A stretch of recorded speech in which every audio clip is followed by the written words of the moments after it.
champion and the current defending WBA heavyweight champion of the world. Here he is, ladies and gentlemen, introducing the one and only Iron Mike Tyson.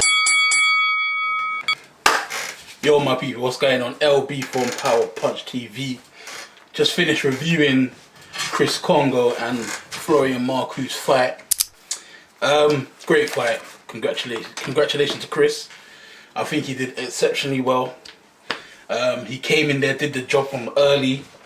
I do think Chris definitely won that fight, and Florian just, you know, he tried to apply pressure, but it didn't go his way. But let me walk you down round by round. I've got my notebook, as you can see. Before we start, I want to say Chris Kongo 15-2-0, age 31. Florian Marku 15-1-1, 31 as well. Both ain't got time on their hands, so they really need to push on. You already know what it is when you hit your 30s. Shit slows down, baby.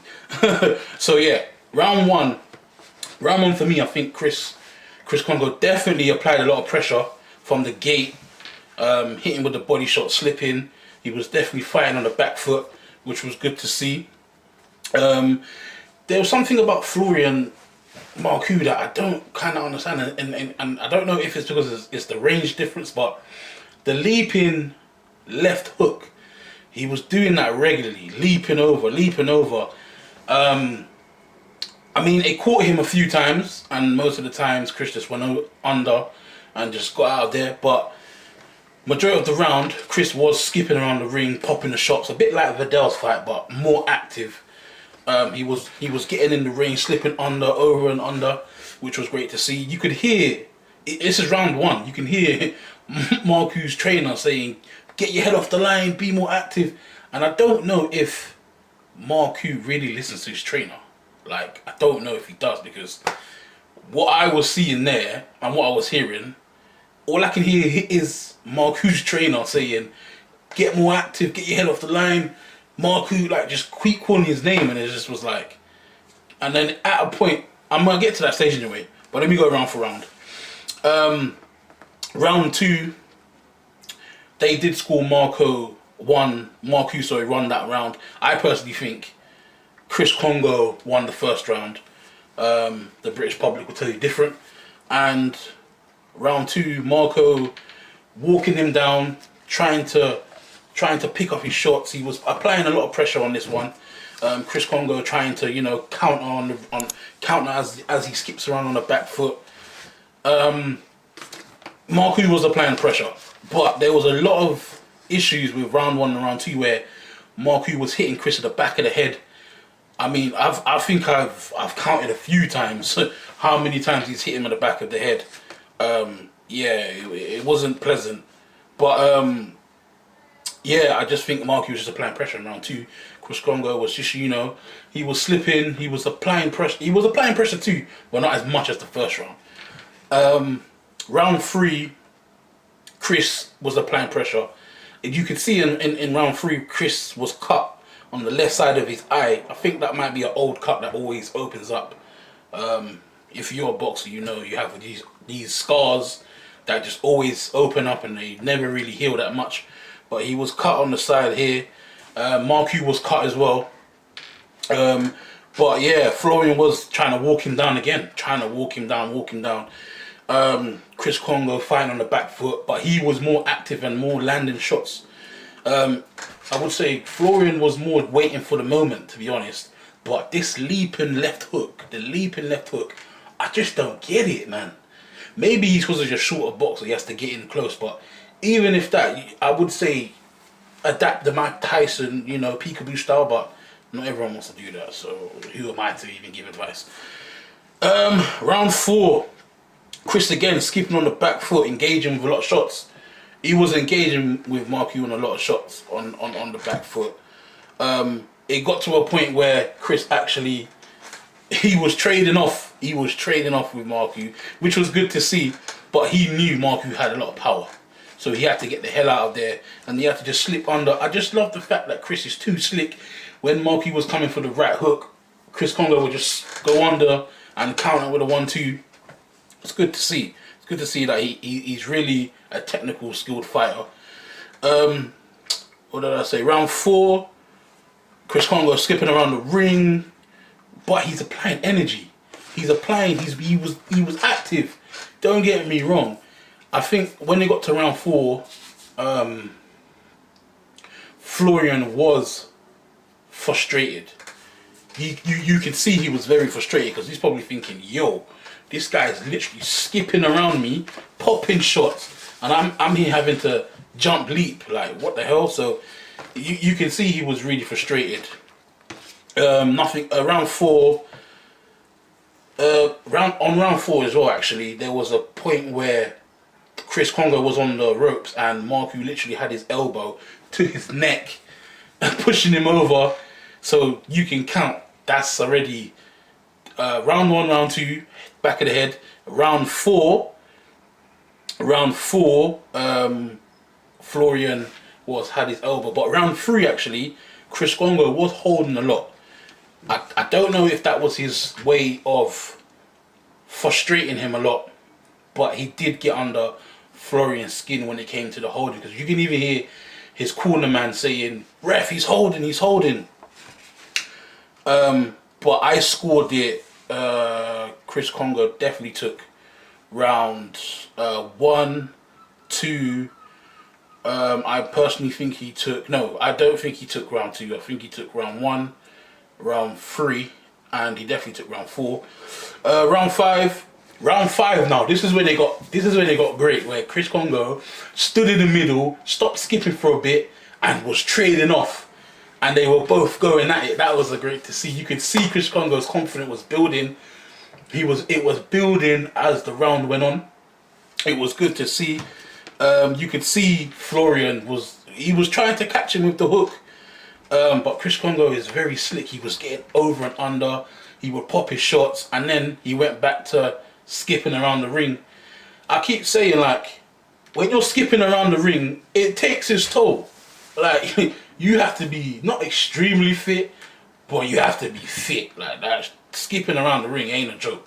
Do you know what I mean? Like, you're always on the back foot popping shots, and then you have to slip under, go. It takes its toll. Do you know what I mean? Round 6. Chris Kongo was more active as well in round 6, I personally think. He stopped trading off. I mean, he started trading, stopped skipping around the ring. They were both going at it on round 6. But Marku was just not listening to his trainer. All you can hear the trainer say is, get your head off the line, be more active, body shots, up and down.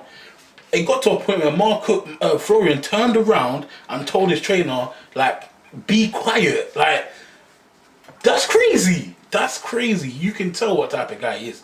Like, I don't have no personal feelings. This ain't me being personal, but I don't think he, like, do you know what I mean? I don't think it is what it is. If you're not gonna listen to the trainer and he's seeing the fight from a different point of view, it just shows where you're at. Like, I even got into it with Florian's fitness coach. He was giving it large, like, yeah, Florian's gonna win. All I did was message him saying, it's all gone quiet over there, it's all gone quiet over there. And he was like, oh, the best man won. I'm like, shut up, bro. You tried it. But hey, listen, it's not personal, it's just boxing. Round 7, Chris Kongo outboxed Florian round 7. Literally slipping under the hooks, just frustrating Florian. Florian couldn't even handle that, to be honest. He couldn't really handle that, to be honest. Round 7 as well, back of the head. Florian hitting him in the back of the head. It got to a stage where in round 8, where the referee told Florian, if you do that one more time, I'm gonna disqualify you. And he told Chris as well on round 8. He said, if you keep hugging him, I'm gonna take points off. So Chris literally started trading off, skipping around the ring, just started applying pressure. It got to a point where, like, Chris came in with the left jab and uppercut, and Florian definitely was, like, frustrated. He was thinking, I promise you, he didn't even think Chris could box like this. Like, like, yo, this is probably one of Chris's best performance. He's been out for, I think he's been out for a year. He had a fight. Has he been out for a year? I think he's been out for a year. I'm not too sure. Don't quote me on that. But now, yeah, he's back, ready, active, and this puts him in good in a good category now. Did I even record round 8, round 10, round 9? Yes, I did. Round 8. Yeah, round 8. Chris outboxed him. Florian did catch him with a hook. Did catch him with a leaping hook. And I had to bring Chris back to reality again, like, yo, chill, don't even try this. Like, and even he did catch him as well, round 10 towards the end, where I feel like Chris did get hit by a hook by Florian, and you know, the bell rang, saved by the bell. But to be honest, that was a great fight. To be honest, I do think Chris Kongo is, that's why he's called too slick. He's literally too slick. Personally, I think Florian needs to kind of go with a trainer who he can listen to, because he doesn't really listen. And it's like, in this sport of boxing, there's money on your head, there's money to be made, there's money in the sponsorships, and you can't afford to be losing all this money. And and you already know boxing changed people's lives, whether you go pro or not. Do you know what I mean? But at the same time, like, I don't know if back home he's rich as hell, and he thinks because he's rich back home he can come here and, do you know what I mean? Like, listen, it's not personal, as I say, but in boxing, you really have to listen. Do you know what I mean? It's not a sport where you can just come and just, do you know what I mean, pound the person and keep it moving. Like, Chris Kongo literally said, listen, man, I was out for a year, I had a loss, I came back, I won, I was in the gym every day grinding and trusting the process. You know what I mean? This puts Chris Kongo in a good spotlight, and I do feel like he will go he will go far in the boxing. He is Sky poster boy, don't get me wrong. He went to GB, he did all of that Olympic stuff, so he is Sky's poster boy. Big up Chris though, South London stand up. But it was a great fight. I do think Chris definitely outboxed Florian. I do think Florian he was aggressive, but he wasn't aggressive enough. But I don't know if the height was a bit of a problem. Chris Kongo was confident. When it got to round 5, and I just saw Chris Kongo stop skipping for a minute and just was trading off, I was like, yeah, he is too slick for a reason. But this is my recap of what happened. Like, share, comment, and I'm out. Here he is, ladies and gentlemen, introducing the